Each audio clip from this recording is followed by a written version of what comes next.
I'm Joel Kotkin. I'm the co-author with Marshall Toplansky of the report on, basically where California is going.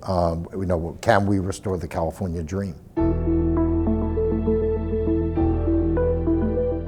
The worry that we've got is that if we become an unattractive place to build a business, to build an innovative approach to things, and people end up going elsewhere to build those things, what's the future mean for California in terms of sustainability of that innovation?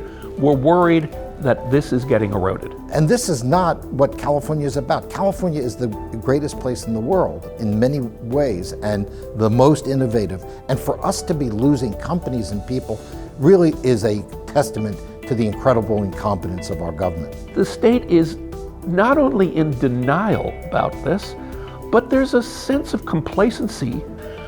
That's a very disturbing attitude to have that will end up chasing out the business opportunities that are going to employ our children and our grandchildren. Again, no one moves to Texas for better weather, better topography, better food. They don't. They move to Texas so they can buy a house and run a business without having some bureaucrat second-guessing everything that they do. Ironically, if you look at all of the states that we compete against, you see very welcoming attitudes toward business. You see a collaborative environment, not a contentious environment, and that worries us sick for California, and it's so easily fixable. We're reaching out to the business community across the state and saying, we want California to come back. Join us in this fight.